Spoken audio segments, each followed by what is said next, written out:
ustedes el día de hoy. Muy bien, pues el día de hoy yo los quiero invitar a que las dudas que tengan, las preguntas que vayan surgiendo, por favor, las vayan manifestando para que podamos ir abarcando en la medida de lo posible, pues las más que se puedan, ¿no? Vamos a comenzar de manera inmediata porque la plática nos tiene muchas cosas interesantes y también es cierto que pues el tiempo a final de cuentas sigue avanzando, ¿no? Muchísimas gracias de antemano otra vez a Cecilia por la invitación para el día de hoy, al Tecnológico de Monterrey, por supuesto, y al Centro de Vida y Carrera. En este sentido, ya Cecilia me ayudó un poco en la parte de la introducción, muchísimas gracias. Les quiero compartir un pensamiento para comenzar y dice que la vida es algo tan serio que deberíamos de reír lo más posible. De repente, digo, el proceso de búsqueda de empleo, el proceso de planeación de carrera, tiene muchas aristas y todas ellas tienen que ser revisadas y planificadas de una manera muy seria, pero no hay que perder esa chispa siempre por hacer las cosas de una manera alegre, desenfadada, que nos permita, por supuesto, hacerlo, ¿cómo te diré? No porque sea un deber, sino porque realmente quiero y encuentro pasión en lo que voy a hacer. Es muy importante que nosotros definamos un camino de largo plazo y de eso vamos a hablar justo el día de hoy, ¿no? Muy bien, pues la plática de hoy se llama el top 10 de la búsqueda de empleo. El objetivo principal sería brindarles a ustedes los elementos básicos necesarios, repito, básicos necesarios para establecer un proceso estratégico y proactivo de búsqueda de empleo en el mercado laboral en México. En realidad aplica también para otras partes del mundo, lo que pasa es que las herramientas van a cambiar un poco, algunos medios también van a ser diferentes, pero bueno, a final de cuentas se trata de que con nosotros como buscadores de empleo o para que estemos dentro de un proceso de búsqueda de empleo y digamos que estamos buscando empleo realmente, tendríamos que hacerlo de manera proactiva y para ello tendríamos que definir un plan que nos va a ayudar justamente a desarrollar una estrategia, una serie de estrategias para llegar allá, ¿no? Por el otro lado, nada más les quiero comentar que en la búsqueda de empleo en sí es un medio, no es un fin. Cuando nosotros estamos hablando de que es un medio, no es un fin, es porque hoy día te encuentras en una coyuntura, probablemente tú no, pero alguien o en algún momento de tu vida lo estarás, en donde no tienes empleo. Y cuando estés ya trabajando, que hayas concluido tu proceso de empleo, en realidad el proceso no termina ahí, porque solamente sería un paso intermedio entre el día de hoy y la meta que tienes de largo plazo, ¿no? Otra vez hablando de la planeación de largo plazo.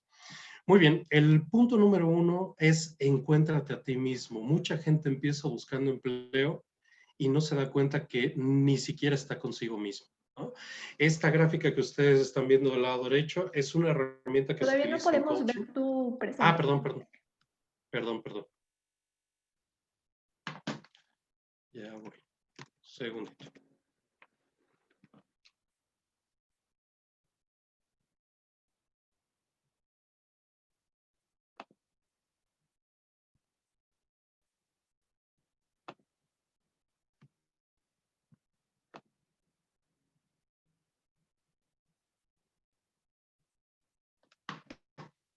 Un segundito, por favor.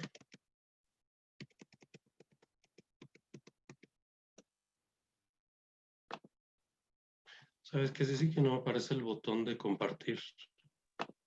Ok, déjame ver si...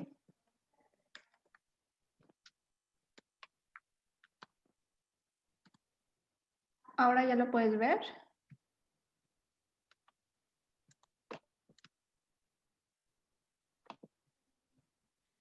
No, déjame ir a la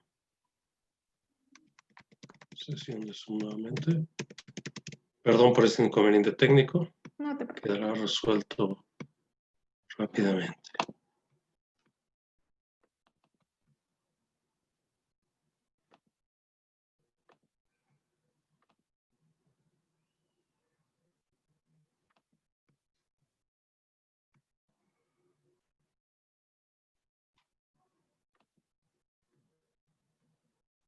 Ahora sí ya lo veo.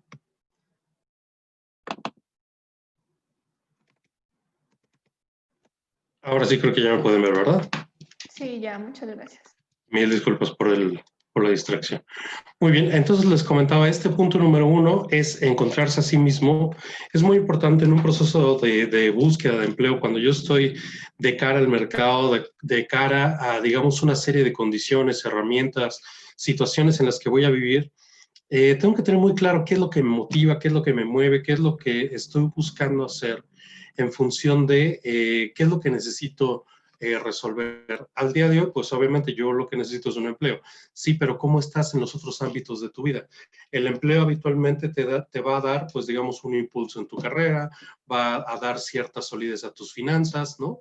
Pero no necesariamente te va a ayudar en cuestión de salud, en cuestión de familia, en cuestión de amigos, romance, es decir, tu vida en pareja, recreación, etcétera, ¿no? Entonces, por eso esta parte es muy importante.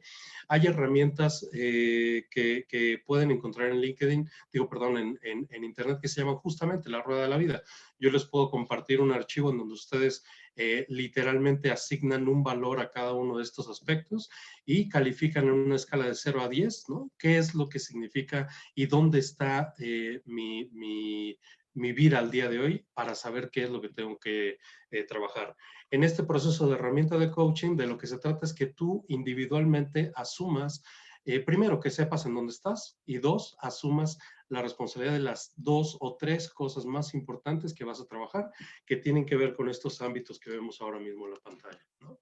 Entonces, esto es algo fundamental. La gente que no sabe o no está consciente, digamos, de cómo está conectada con su universo, difícilmente va a poder encontrar el trabajo que le dé o que pueda ayudarle a,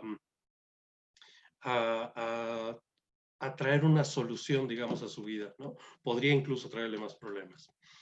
Luego, reconectándose con la vida, los amigos, los seres queridos. Fíjate que algo que ocurre muy curioso es que la gente, en la medida que estamos buscando empleo y sobre todo aquellos que ya estamos trabajando, de repente nos olvidamos que la vida existe, que la familia existe, que los amigos existen y que al mismo tiempo ellos me están olvidando a mí. ¿Y qué es lo que sucede cuando esto ocurre? Pues obviamente te vas desconectando del mundo, te vas desconectando de esa red de apoyo y créeme, esas redes de apoyo son increíbles. Las redes de apoyo de amigos, cuando tú tienes un problema y tú sales, digamos, a buscar ayuda, pues al primero que normalmente te encuentras, además de tu familia, por supuesto, pues es a un amigo, una amiga, ¿no? Esta gente normalmente la queremos tener cerca, pero necesitamos reconectarnos con ellos. Necesitamos hacerlos saber que son importantes para nosotros y por lo tanto, pues necesitamos invertir tiempo para ello. Una de las, digamos, uno de los diferentes criterios que tiene la rueda de la vida es justamente cómo me reconecto con mis amigos, ¿no? La pandemia de 2000, digo, la que estamos viviendo, que no sabemos todavía cuánto tiempo más vamos a seguir viviendo, pero yo diría que todavía va para un rato más, ¿no? De acuerdo a la información, de acuerdo a las declaraciones, etcétera. Bueno, tenemos que empezar a visualizar que esto para algunos ha sido una oportunidad invaluable para estar cerca de los nuestros, para pasar tiempo con nuestras familias, cosa que, como les digo, cuando estás trabajando, sales corriendo en la mañana al trabajo, regresas de la oficina a la casa, haces 2 o 3 cosas antes de tener que dormirte y luego al día siguiente igual, durante 5 días a la semana. El día sábado no te quieres levantar, bueno, o sea, ya no sé qué hace la gente en día sábado, pues algunos harán ejercicio, otros simplemente no se levantan hasta después de mediodía. No sé, o sea, se trata de vivir, ¿no? Esa es realmente la intención de que tú tengas un trabajo para que tú puedas mantener un nivel de vida, no para que tengas que vivir, para el trabajo, ¿no? Esa sería, digamos, la parte importante. Hay que mantener un balance. Cuando tú vas a tocar en la puerta a alguna empresa, vamos a poner empresas internacionales, empresas mexicanas grandes o empresas de nicho, digamos, tipo startups, en donde tú vas a ir a hablar de tus necesidades por ejemplo, de balance de vida y carrera, tiene que ver con esto, con de qué manera necesitas y para qué necesitas y cuánto tiempo necesitas. El COVID 2019 nos ha traído también la oportunidad de una forma muy acelerada para que nosotros podamos aprender a trabajar de manera remota. Si bien es cierto que en el tema de la consultoría, como es donde trabajo yo, Ya tenía rato que nosotros habíamos estado trabajando de manera remota por otras condiciones, ¿no? Pero ahorita muchos corporativos que nunca se habían imaginado que trabajarían de manera remota, pues al día de hoy lo están haciendo. Entonces también esto viene digamos, a romper pues ciertos esquemas, ciertos paradigmas y que es muy importante que nosotros aprovechemos. En mi caso yo te diría, a mí me cayó muy bueno este cambio porque ahora me permite tener a todos mis clientes de manera remota y eso desde el punto de vista de gastos operativos, etcétera, pues la verdad es que es bastante conveniente, ¿no? Bueno, las relaciones con los otros, o sea, es decir, cómo nos relacionamos con los otros y cómo nosotros dependemos de los otros también, por los vínculos afectivos que esto nos genera. Cuando tú no ves a tu familia, probablemente sea el caso, cuando tú no ves a tu familia, de repente, pues la extrañas, ¿no? Y te pones triste o te pones sensible porque lo que quieres hacer es ver a tu familia, a tu esposo, a tu esposa, a tus hijos, etcétera. O digamos a tus papás en cierto sentido, ¿no? Los sentimientos se transforman en energía, es lo que dice la presentación, ¿no? Y realmente la energía que nosotros tenemos para poder dar el siguiente paso, siempre la sacamos de esas relaciones que tenemos con nuestro círculo cercano. Luego entonces, por eso al final dice, la fuerza afectiva es el motor que impulsa la conducta que justifica nuestras acciones. No hay otra forma de donde saques energía. Obviamente todo pasa por tu cuerpo, todo pasa por ti para que eso sea transmitido a manera de energía y esa energía tú se la apliques a lo que sea que tú hagas, que tiene que ser, como ya decíamos, algo en donde tú encuentres pasión, ¿no? El punto número 3 es muy importante desde la perspectiva de largo plazo. Número 1, hay que hacer una retrospectiva un poco en el tiempo y veamos si, bueno, vamos a poner la gente, en mi caso, que somos ley del Seguro Social de 1973, pues con respecto a la edad de retiro, nos queda una perspectiva, digamos, ligeramente más ventajosa que a la gente que empezó a trabajar después de 1997. Probablemente esto lo hayan visto en alguna clase, digamos, de administración o de relaciones laborales o derecho, aquellos que están, digamos, relacionados con estas materias. La ley del 73 te permite tener una ayuda, una pensión, digamos, que te da el Seguro Social y que está determinada, digamos, por ciertos factores como las últimas son 500 semanas de cotización en el Seguro Social, que más o menos corresponde casi a 10 años, ¿no? Si tomamos en consideración que cada año tiene 52 semanas, entonces los últimos 10 años de tu vida profesional realmente son los más importantes. Pero ¿qué ocurre hoy en el mercado, por ejemplo? ¿No? Que tú sales al mercado, probablemente tú no lo hayas visto porque tú tienes menos de 30 años o alrededor de los 35 tal vez, pero gente de mi edad o gente más grande que yo incluso, que ya no encuentra trabajo porque los empleos dicen de preferencia no mayor de 35, de preferencia no mayor de 40, ¿no? Y entonces justo ese periodo es cuando se vuelve más crítico tu proceso de búsqueda de empleo porque lo que tienes que hacer es aportar la mayor cantidad de recursos a tu, ¿cómo se llama? A tu plan de retiro. Y otra cuestión importante es que, como lo ven en el slide que ahorita les voy a pasar un poquito más adelante, mucha gente en México no ahorramos para el retiro, no planeamos el retiro.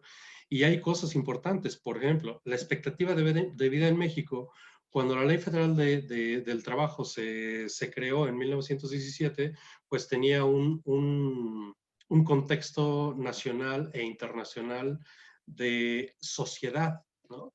Y en esta sociedad, que además tenía cierta expectativa de vida, en aquel entonces se estimaba que tú no pasarías de 49 años en el caso de los hombres, 55 años en el caso de las mujeres, ¿no?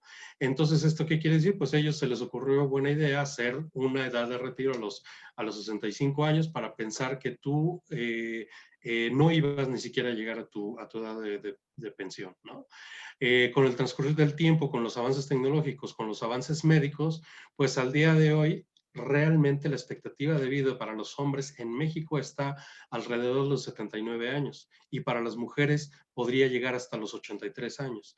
¿Esto qué quiere decir? Que si le sumas, ¿no? Los años que vas a vivir después de los 65 son muchos más de lo que realmente, independientemente que sea del 73 o la del 97, pues tenemos que buscar otros mecanismos, otros instrumentos que nos permitan alcanzar esa libertad.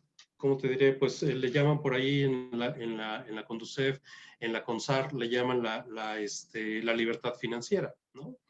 Nosotros tenemos que ver, por el otro lado, que esa expectativa de vida es un hecho. Pueden pasar muchas cosas, por supuesto, pero nosotros tenemos que empezar a planear entre más tiempo en tu vida, o sea, es decir, entre más temprano en tu vida profesional, tú empieces a generar, digamos, ciertos instrumentos variados de inversión para que tú puedas llegar a esta expectativa de vida y tú dependas de varias, no de una fuente, sino de varias, entonces probablemente o muy probablemente tu nivel de vida va a verse mínimamente afectado por cambios legislativos, cambios en la ley, cambios en el costo de vida, cambios en las necesidades físicas, médicas que tú vas a tener cuando llegues a esa edad, es decir, cuando rebases los 65 años y el tiempo que sobrevivas después de ello, ¿no?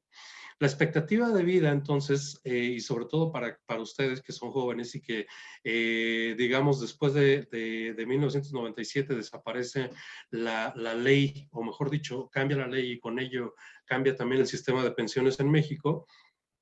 Esto lo que nos lleva es a decirte una cosa muy importante, y esto es que tú solamente, perdón, vas a depender de los ahorros que hayas generado posterior o digamos desde el día uno que empezaste a trabajar para recibir una pensión. ¿Cómo? A través de tu Afore, ¿no? Recordemos que la Afore o el sistema de Afores en México, el sistema de fondos de pensión, para ser más precisos, fondos, administraciones de fondo para el retiro, que es lo que quiere decir Afore, se copió del modelo chileno que se generó más o menos en la década de habrá sido como por ahí de los 80, ¿no? Y este modelo chileno en realidad se estimaba que habría sido un acierto, digamos, desde el punto de vista social para garantizar condiciones adecuadas de retiro posterior a la vida laboral. Las malas noticias llegaron 30 años después porque el año pasado, me parece que fue hacia principios del año pasado, en Chile hubo revueltas y probablemente algunos de ustedes hayan estado por allá a través de intercambios o tuvieron amigos chilenos por acá, etcétera. Pero bueno, hubo revueltas en Chile, revueltas sociales, manifestaciones sociales, justamente en contra del sistema de pensiones, ¿no? Porque lo que se dieron cuenta es que las Afores no alcanzan o los fondos de retiro que se establecieron en aquel momento no alcanzan realmente para tener un decoroso estilo de vida ya una vez que tú dejas de ser productivo, ¿vale? Ahora, hablemos entonces de qué es lo que tengo que hacer yo en función de mi expectativa de vida. La expectativa real, pues obviamente también va a tener que ver con tus hábitos, va a tener que ver con si haces ejercicio, cómo te alimentas, qué tanto tiempo pasas haciendo actividades, como te diré, físicas, ¿no? Y por el otro lado, qué tanto planificas a través de diferentes instrumentos, repito, tu retiro o la visión, digamos, de futuro hacia allá, ¿no?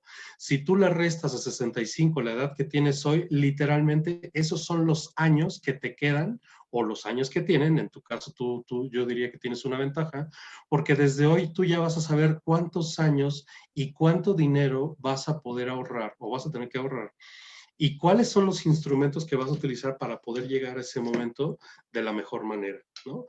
Hay dos cosas importantes también, que uno, los gastos de la tercera edad, que son, digamos, estos que se estiman después de los 65 años, y la cuarta edad, porque estamos hablando de que probablemente llegues, si eres hombre, a 79 y si eres mujer a 83, pero ¿y qué tal que llegas a los 90? O como la señora que acaba ¿cómo se llama? De derrotar el COVID, me parece que fue en Guadalajara y cumplía 103 años, ¿no?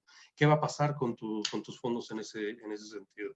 Este es un zoom digamos, de la página anterior, en donde, pues digo, los datos son alarmantes, diciéndolo desde una perspectiva que deberían de sonar una alarma en nuestras mentes, ¿no? Para decirnos, oye, creo que tengo que empezar a hacer algo. Si tú empiezas a ahorrar, vamos a poner que hoy tuvieras 22 años y empiezas a ahorrar 1,000 pesos de hoy del sueldo que te vayan a pagar, es literalmente mucho más beneficioso en el largo plazo, porque para cuando llegues a la edad por ejemplo, que tengo yo, 48 años, ya no vas a tener que estar ahorrando no sé, un porcentaje alto de tu sueldo, ¿no? Sino que vas a mantener una aportación mínima a tu pensión.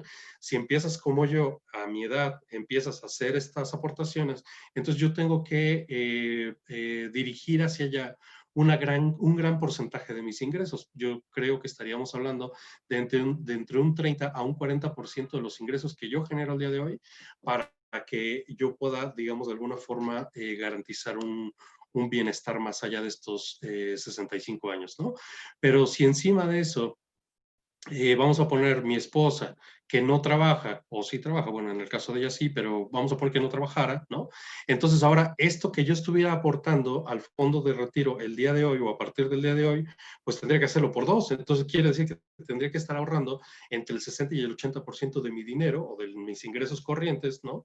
Para poder llegar a un escenario, digamos, mucho más ventajoso.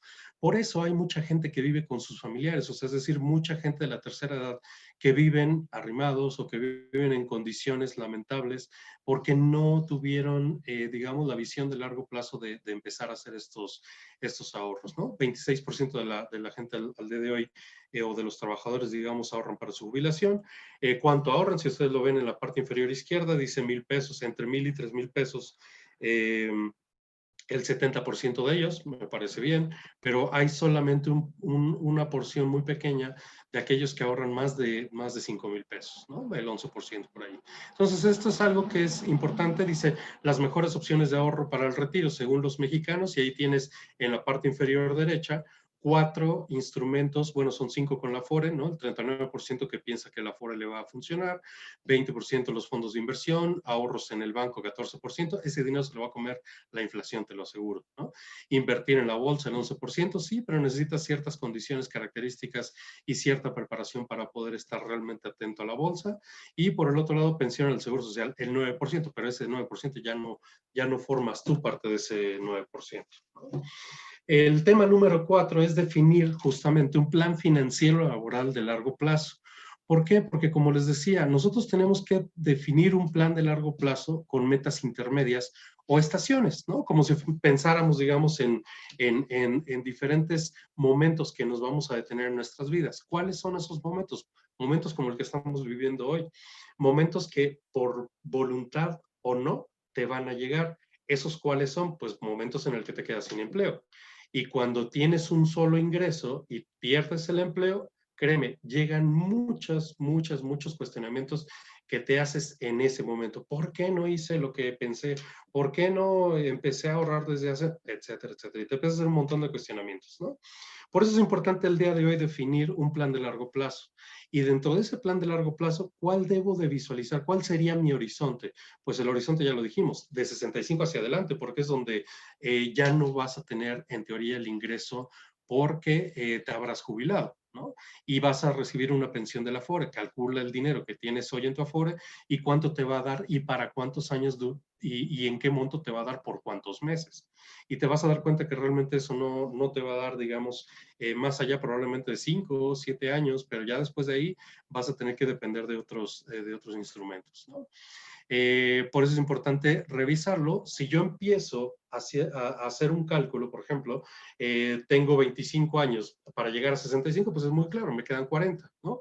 Si hiciera planes quinquenales, quiere decir, si estos 40 años yo los dividiera por periodos de 5, entonces tengo 8 periodos de 5 años. Si pensara que cada 5 años me voy a cambiar de empleo yendo en una escala, digamos, de crecimiento organizacional, pero también, digamos, salarial, pues entonces yo lo que tengo que mirar es qué tanto o hasta qué punto voy a llegar y voy a mantener mi crecimiento o mi nivel de salario, ya dijimos, de las últimas 500 semanas antes de que yo cumpla los 60 años de edad, porque ese es realmente el cómputo que se va a tomar con base en cuánto yo percibo de ingreso para poder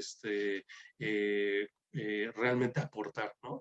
Pero si, repito, si lo hacemos desde hoy, que tienes 22, 23, 25, 28, es más, si tienes 35, no pasa nada, empieza hoy, porque si no lo haces, lo más probable es que cuando empieces a mi edad, que te des cuenta, ¿no? Que era realidad lo que Isaac te dijo en aquel entonces, te vas a dar cuenta que tienes que ahorrar un porcentaje mucho mayor y tus necesidades, tus compromisos ya no te lo van a permitir, porque tus compromisos te van a estar pidiendo que tú, pues digamos, los ingresos que tienes los estés desviando para otras cuestiones, ¿no? A partir de ahí, entonces, empiezo a definir mis necesidades, medios, programar todo lo que necesito para poder llegar a la edad de 65 con un plan, digamos, ya establecido, ¿no? Hay dos cosas importantes que tienen que ver con este número 5, en donde dice, busca opciones alternas de generación de ingresos. Ya hemos mencionado algunas. Si tú, en la parte superior de la gráfica, si tú empiezas a trabajar y tienes un plan de 40 años, porque repito, si empezaste a trabajar a los, 40, a los 25, perdón, y vas a llegar a los 65 para retirarte, fíjate cómo el monto de ingreso literalmente baja, incluso casi, bueno, ahí gráficamente podríamos decir que a la mitad. Yo no sé si realmente vaya a bajar a la mitad, pero lo que sí te puedo decir es que no vas a tener el nivel de ingresos que tenías cuando tenías menos de 65 años. Y si te das cuenta, esa escalerita que va de izquierda a derecha te va diciendo de los 25 hasta los, vamos a poner 40, 50 años, que otra vez el mercado laboral al día de hoy no ofrece grandes oportunidades para la gente mayor de 40 años. Entonces vas a tener más dificultades para conseguir un empleo. Pero ¿qué crees? Que para esa edad tus hijos van a estar en la universidad y vas a tener que desembolsar N cantidad de recursos. Entonces, tu ingreso no es que necesariamente va a ser libre, ¿no? Y va a, digamos, a darte otro nivel de vida, sino que lo que vas a hacer con ese ingreso mayor es satisfacer mayores necesidades, ¿vale? Entonces, ¿qué es lo que necesitamos hacer? Si lo ajustamos a la gráfica de abajo, en donde dice un ingreso residual. ¿Qué es un ingreso residual? Un ingreso residual es aquel que mientras tú tienes un ingreso lineal a través de un empleo, tú tienes ingresos residuales o un ingreso residual que es producido a través de una fuente alterna. Puede ser, como decíamos, la bolsa, puede ser un seguro de retiro, puede ser que te dedicaste a comprar y vender coches y luego compraste y vendiste casas y luego, no sé, X actividad, ¿no? Siempre y cuando sea lícita, dice la Constitución, te puedes dedicar a lo que tú quieras, ¿no? Y que no afecte los derechos de otros. Con base en eso, tú puedes tener tantos ingresos residuales identifiques y que te puedan servir. Ahí les puse una referencia de un señor que se llama Alejandro Saracho, porque a mí yo fui a uno de sus talleres se llama Libertad Financiera, por cierto, en donde lo que hace es justamente crearte una conciencia muy fuerte acerca de la importancia que tiene el ingreso residual y que el ingreso residual no necesariamente tiene que ser a partir de que tú lo necesites, porque si te das cuenta también en la gráfica, pues al principio es, digamos, un porcentaje menor y gradualmente con el paso del tiempo se va incrementando y que incluso después de tu edad de jubilación, tú puedes seguir generando con base en todo el cúmulo de los 40 años anteriores, a partir de los 25 que empezaste a generar estos ingresos residuales, ese dinero se empieza a multiplicar. Luego entonces tu libertad financiera lo más probable es que sí llegue y sea real y sea palpable y no tengas que andar sufriendo para comprar tus medicinas o tus exámenes o tu comida, ¿no? Porque también vas a necesitar otro tipo de alimentación. Ya no te vas a poder alimentar de Gancitos y Coca-Cola, ¿no? Que a los 25 años sí lo podemos hacer, pero a los 65 te aseguro que no. Es más, habemos muchos que a los 40 años ya no podemos hacer eso. Bueno. Número 6, definir un plan de carrera y el tipo de empleo que necesitas o que deseas, ¿no? Aquí es muy importante que nosotros revisemos. Yo he conocido gente, laboralmente hablando, que no necesariamente cuando piensa en un empleo, no necesariamente piensa en crecimiento, porque esas personas no quieren arriesgarse a formar parte, digamos, de estos círculos en donde se toman decisiones en los negocios. Probablemente tú estés estudiando alta dirección, probablemente tú estés estudiando una maestría en administración de negocios, probablemente tu propia, digamos, disciplina te diga, oye, pues vas a tener que manejar un negocio en algún momento, pero no todo el mundo quiere llegar allá. Y digo que no todo el mundo quiere llegar allá porque de repente, si combinan los factores, En algún momento podría ser que no necesariamente le apuesto al crecimiento orgánico en una carrera profesional lineal que me da un ingreso lineal, ¿no? Sino que lo que hago es mantener una posición, digamos, discreta, por decirlo de alguna manera, que me permita tener libertad de tiempo para poder, ¿no?, dedicarme a mis ingresos residuales. Eso podría ser una combinación. Luego, entonces, no todo el mundo está pensando en el crecimiento. Ahora, en este país, y te lo digo como ya les hablaba un poco Cecilia de mí, en estos más de 15 años de experiencia que tengo en reclutamiento y selección, la gente no sabe cuánto va a pedir de sueldo. La gente va con la intención de que le den el empleo, no tanto va por lo que le paguen. Yo he conocido poca gente que sí sabe cuánto vale su perfil y con base en ello sale al mercado a buscar un empleo. Si tú eres de ellos, qué bueno, pero si no, vas a acabar obteniendo un empleo que no necesariamente te va a dar lo que tú realmente esperas, ¿no? El crecimiento vertical y horizontal, ¿qué quiere decir? El crecimiento vertical cuando vas subiendo vamos a poner de becario a analista, de analista, a supervisor, supervisora, coordinador, coordinadora, gerente y así, ¿no? Y probablemente llegues a ser el director general de la empresa. El movimiento horizontal es, como te decía, si te mueves de una gerencia, vamos a poner de recursos humanos, a una posición lateral en otra empresa que probablemente sea más grande, o probablemente te pague más, o probablemente te dé otros beneficios, o que probablemente te permita un balance de vida y carrera mucho más que la empresa donde estabas, esos son los movimientos horizontales. Es un movimiento lateral, se le conoce también, ¿no? La perspectiva del mercado laboral, mucha gente no sabemos, y sobre todo también porque en México no hay, digamos, como datos de perspectiva, digamos, de crecimiento del mercado laboral o de comportamiento del mercado laboral, salvo cuando ya pasó, ¿no? O sea, es decir, podemos ver los históricos, pero lo que queremos ver en ese sentido es hacia adelante. ¿Hacia dónde va? Para ello, pues necesitamos también tener una perspectiva. ¿Hacia dónde van las carreras? Yo te diría que gráficamente, si tuvieras una gráfica poblacional, al día de hoy la población, no solamente en México, sino en el mundo, tiende a envejecer. Luego entonces, de acuerdo a información del Departamento de los Estados Unidos, el Departamento del Trabajo, perdón, las profesiones en Estados Unidos que van a tener un mayor auge de aquí a 2030 son aquellas que están relacionadas con servicios de salud como enfermería, servicios de cuidados de gente mayor en casa, terapeutas, ¿no? O sea, terapeutas me refiero físicos, terapeutas de otras características en donde van a poder ayudar a esta población que se está envejeciendo o que nos estamos envejeciendo, pues, a que tenga satisfechas estas necesidades, ¿no? Entonces, estas perspectivas de mercado laboral también es muy importante que nosotros las veamos. ¿Qué habilidades tengo? ¿Qué conocimientos y experiencia? Yo hago una pregunta siempre que estoy entrevistando a gente, ya sea cuando los estoy preparando para que salgan a buscar empleo o cuando yo los estoy entrevistando para una posición y les digo, ¿por qué te debería de contratar a ti? Dime por qué te debería de contratar. La mayoría de la gente tiende a decirme, pues porque tengo los conocimientos y la experiencia para lo que requiere el puesto. Eso ya lo sé, por eso estás en la entrevista. Si no supiera eso, créeme, no te habría traído a la entrevista, ¿no? ¿Cuál es realmente lo que te diferencia de la otra persona? ¿Qué es lo que tú ofreces como un diferenciador? Eso es a lo que me refiero, ¿no?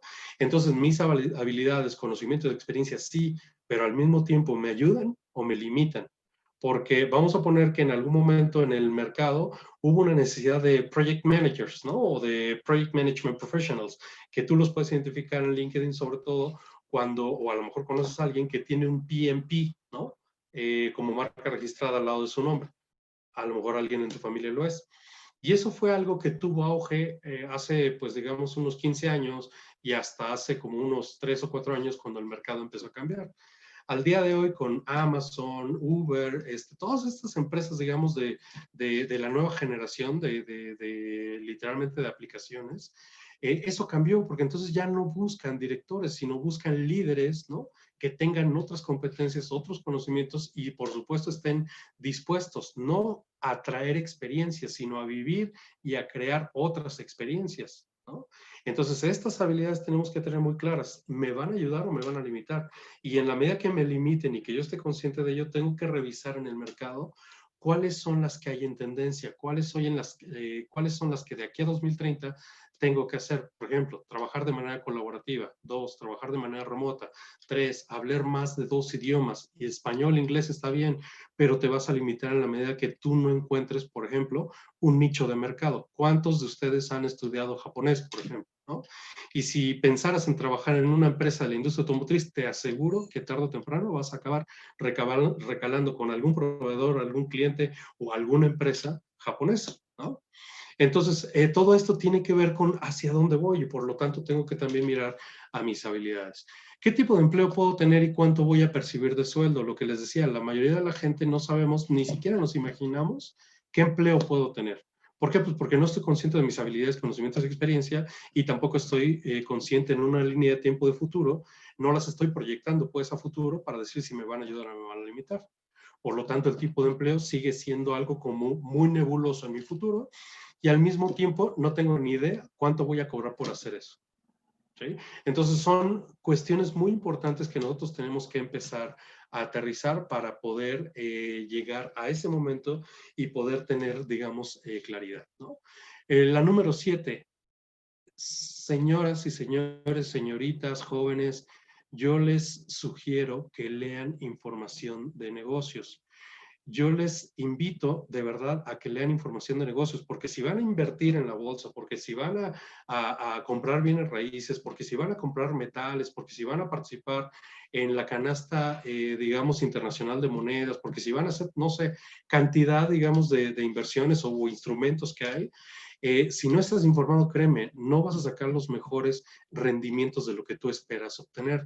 El oro, por ejemplo, o los metales como el oro y la plata, yo te diría que si tú compras 1 kilo de oro hoy, 1 kilo de oro, y lo dejas ahí guardado, ¿no? En 30 años eso vale como el 150% de lo que vale hoy cuando lo compraste. Pero eso no tienes que hacerle nada, solito va a obtener esa plusvalía en una línea larga de tiempo.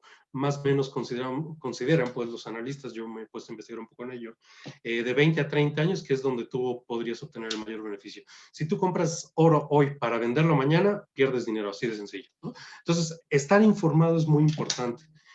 Estos 6 puntos que yo les pongo aquí, el ambiente macroeconómico global, tenemos que saber qué pasa en el mercado, tenemos que ver los debates de los estados, de los candidatos a la gobernatura, perdón, a la presidencia de los Estados Unidos.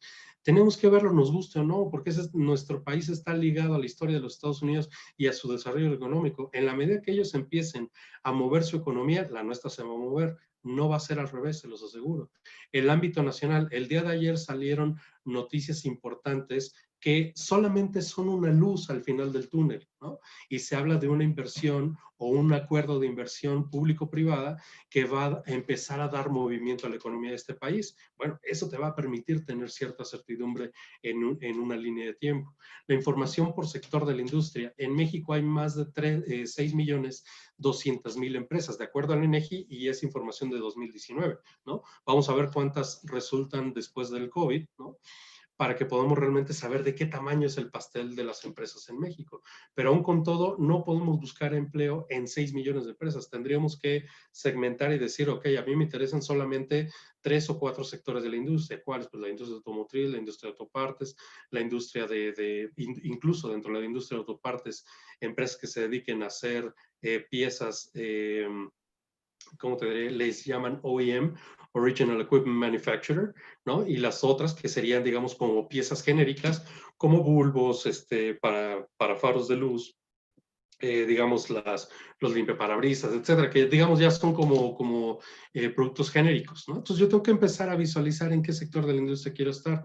Y cada sector de la industria, si a ti te interesa esta información, métete a la Concamin, concamin.org.mx, y ahí tú vas a poder ver en afiliados, te metes y ves cada una de las cámaras que existen en México.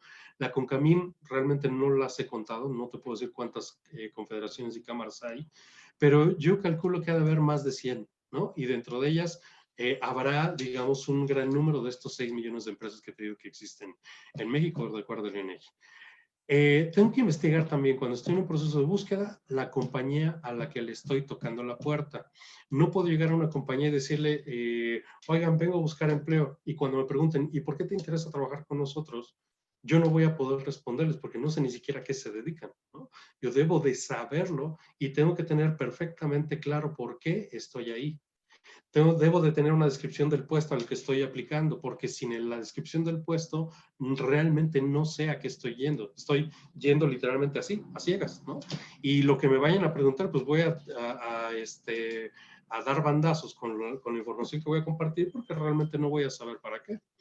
Mi currículum debería de estar perfectamente estudiado con una actitud positiva, ¿no? Porque con base en ello es como yo voy a poder, digamos, mejorar en las posibilidades de que sea yo la persona contratada y no el que está detrás de mí en la fila, que además hay mucha gente que se forma, digamos, siempre en estos procesos de búsqueda de empleo, ¿no? Número 8, el segmento del mercado laboral por sector de la industria. Como ya lo decíamos, hay que segmentar el mercado, ¿no? Y ahí tienen algunas definiciones. La presentación la tiene Cecilia, seguramente se la podrán pedir, para que ustedes entren a ver, bueno, ¿y a qué se refiere Isaac cuando hay que segmentar el mercado? Pues porque te digo, hay más de 6 millones de empresas. Tenemos que definir, por ejemplo, en qué zona del país me gustaría trabajar. Bueno, pues resulta que en esa zona del país no hay el sector de la industria que a mí me interesa. Entonces tengo que modificar mis criterios de búsqueda, ¿vale? Muy bien. Punto número 9, aplica tu estrategia de búsqueda de manera activa. ¿Qué significa eso? Separa tus actividades personales de las profesionales. Eso es un hecho. O sea, si no separas tus actividades personales, sales a correr a las 9 de la mañana, olvídalo, ya no estás en un proceso de búsqueda y aplica vacantes. Define y establece un horario de trabajo. Si no tienes empleo, define un horario de trabajo de 9 de la mañana a 6 de la tarde, de lunes a viernes, voy a hacer esta cantidad de actividades y aplica vacantes. Prioriza las actividades más importantes de búsqueda. ¿Cuáles son? Pues establecer contacto con la gente que conoces, tocarle la puerta a las empresas que te interesas y aplica vacantes. Busca una mezcla de actividades de valor. ¿Cuáles son esas? Pues ir a presentaciones de libros, a atender este tipo de sesiones en los eventos o en las, digamos, instituciones educativas, en este caso el TEC, ¿no? El TEC de Monterrey que te permite un acercamiento con las instituciones. Entonces eso ya te ahorra un periodo de tiempo y una serie de esfuerzos que de otra manera lo tendrías que hacer tú. Y aplica vacantes. Utiliza fuentes de información de negocio, como ya lo decíamos, y aplica vacantes. Amplía y fortalece tu red de contactos. ¿Cómo? A través de LinkedIn, sí, pero a través de la gente que conoces, ¿no? Y aplica vacantes. Innova en la forma de buscar empleo, busca diferentes formas de hacerlo y aplica vacantes. Y perdón que sea repetitivo, pero ahorita se los voy a explicar. Analiza los resultados de tus entrevistas. ¿Por qué te fue bien y por qué no te fue tan bien? ¿Qué fue lo que les dijiste y qué es lo que puedes evitar decir o mejorar en tu siguiente empleo, ¿no? Y aplicas a vacantes. Lees y practicas la información de tu currículum. Si no lo lees y no lo practicas, no te va a servir realmente y aplica vacantes, ¿sí? Practica las preguntas de entrevista más difíciles. Seguramente hay algunas que no has considerado y que podrían plantearte en una entrevista y qué les vas a responder, sobre todo las que tienen connotación negativa. ¿Cuáles son tus 3 principales debilidades? Es una de ellas. ¿Cuál ha sido tu peor logro? Digo, tu peor fracaso, ¿no? Esa es otra de ellas, que cuesta trabajo responder. Y créanme, yo gozo muchísimo cuando le pregunto eso a la gente y no saben qué responder. Número 10, no te rindas. No te rindas, créeme. La gente es muy fácil que baje los brazos cuando está en un proceso de búsqueda.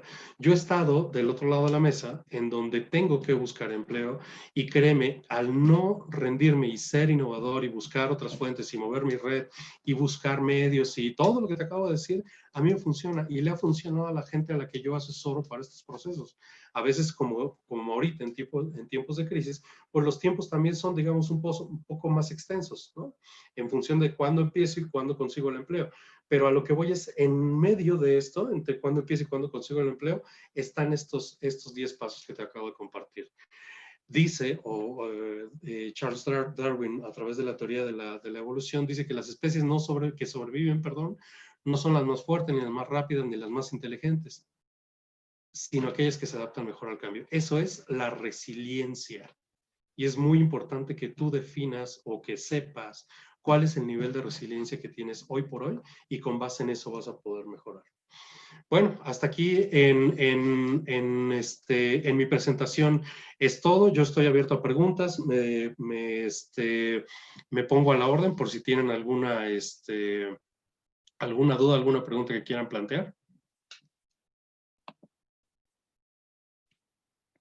Adelante, quien tenga alguna pregunta, puede por favor comentarla aquí por chat o prender su micrófono. Solamente tenemos hasta ahorita una pregunta de Diana Ceballos que nos dice, ¿qué es mejor?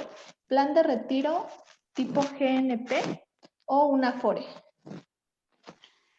El Afore, o sea, digo, las dos tienen mucho que ver, número uno, con tu nivel de riesgo o con tu nivel de aversión al riesgo, ¿no?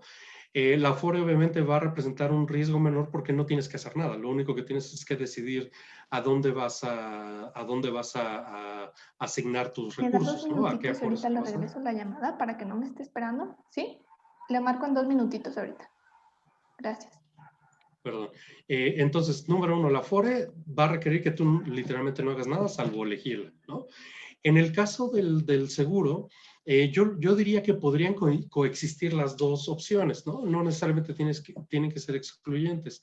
Y la otra cuestión es que el seguro, por ejemplo, tú puedes ir pagando de manera anual, me parece, no estoy muy seguro, pero de manera anual vas pagando impuestos sobre los fondos que vas generando, o puedes pagar una cantidad de impuesto al final, y al final puedes recibir una cantidad única en una sola exhibición con la respectiva deducción de impuestos, o la otra es que den durante N cantidad de años, mientras tú sobrevivas, que te den una cantidad de esos recursos que tú llegaste ¿cómo se llama? A conservar en tu cuenta. Entonces yo diría, podrían coexistir, no necesariamente son excluyentes, pero repito, sería más bien la aversión al riesgo, tu perfil de aversión al riesgo, la que te daría la mejor respuesta para ello. Gracias, Isaac. Nos pregunta otro alumno, ¿de qué se trata el tema de inversión en bolsa? ¿Dónde puedo conseguir más información al respecto? En la presentación hay una página, qué bueno que me lo preguntas, hay una página que les puse en la presentación, se me olvidó mencionárselas, pero ahí viene, debajo de donde hice el zoom a la imagen del cochinito, ahí viene una página que es del Gobierno de México, en donde te da un montón de instrumentos y digamos varias instrucciones sobre cómo y qué plantear con respecto a esto, el perfil de aversión al riesgo, en qué tipo de instrumentos tienes mayor confianza en invertir. Se llama, déjame te digo rápidamente cómo se llama.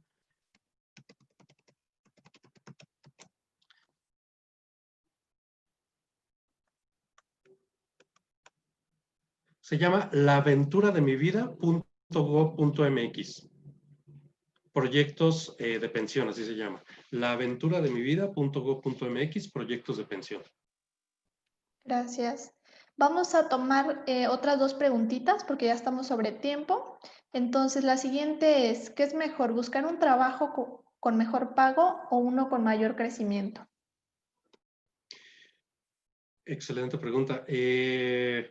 Yo diría que depende mucho de tus necesidades presentes e inmediatas, ¿no? Porque vamos a poner, no necesariamente podrías tener el mejor sueldo hoy, pero si es empleo, vamos a poner un programa de trainee ahora que vas a salir de la universidad, ¿no? Y fueras a una empresa, digamos, tipo Unilever, Colgate, Procter & Gamble, no sé, alguna de ellas. Yo realmente estoy más como enamorado, digamos, en ese sentido de Colgate, por ejemplo, en donde sé de un caso de un chico que le fue tan bien, pero tan bien, que después de 5 años de haber estado en este programa de trainee, él vivió, creo que me dijo, como en 4 países, ya había tenido como 5 empleos diferentes dentro de la misma organización, porque es un plan de desarrollo bien interesante. No necesariamente le pagaban bien al principio, pero al final sí acabó teniendo una experiencia de carrera muy interesante, enriquecedora, de un alto nivel competitivo y de exigencia, con un muy buen sueldo. Gracias, Isaac. Y la última pregunta es, ¿cómo podemos responder a la pregunta de cuánto quiero ganar? Hay un estudio que ustedes pueden bajar si se registran en la página de Michael Page, y no le estoy haciendo promoción a nadie. Lo único es que Michael Page hace un estudio le llaman estudio de compensación, que tienen en su página web, michaelpage.com.mx, o lo puedes buscar a través de también Page Personal, Page como página, P-A-G-E, Personal con doble N y E al final, personal.com.mx, y ellos tienen ahí un estudio de salarios. Te dicen, oye, aquí tienen nuestros estudios salarios. Al día de hoy tú puedes bajar al estudio, son como 30 páginas. Yo lo recomiendo mucho que lo bajen, que lo lean, que lo entiendan. Probablemente vayan a ver ahorita la versión 2020, eso quiere decir la que ellos hicieron el año pasado, y muy probablemente ya estén por sacar la versión 2021. Yo te sugiero que invariablemente cualquiera de dos la bajes y la revises. Page Personnel, para darte una idea, o sea, Michael Page tiene como diferentes divisiones. La división que yo creo que te interesa más ahorita es donde está Page Personnel, que además es de rojo, ¿no? Y son vacantes que más o menos van de un rango de sueldo de 15,000 a 55, 60,000 pesos. Y luego está Michael Page, que va de 50, 60 a 250, y luego de ahí para arriba Page Executive y así, ¿no? Pero es muy importante porque eso también te permite visualizar de largo plazo hacia dónde puedes ir en tu carrera profesional, tu planeación de largo plazo desde el punto de vista salarial. Perfecto. Muchas gracias, Isaac. Bueno, entonces ya estamos sobre tiempo. Nada más me gustaría, por favor, compartirte a través del Centro de Vida y Carrera del Tecnológico de Monterrey. Agradecemos bastante tu participación durante la Expo CBC 2020 y te otorgamos un reconocimiento online, que obviamente te lo vamos a hacer llegar posteriormente a tu correo. Y dice así: el Centro de Vida y Carrera otorga el presente reconocimiento a Isaac Hernández por su valiosa participación en el taller Top 10 para la búsqueda de empleo, Puebla, 5 de octubre de 2020, a nombre de toda la región sur del Centro de Vida y Carrera, el Tecnológico de Monterrey. Te agradecemos mucho, Isaac, por contribuir al crecimiento laboral de todos los alumnos del TEC de Monterrey. Al contrario, muchísimas gracias a ti, Cecilia, principalmente, y a todos los alumnos que estuvieron con nosotros hoy. Les agradezco muchísimo la atención y las preguntas que me hicieron. A la orden. Gracias, Isaac. Buena tarde a todos. Igualmente, hasta luego. Gracias.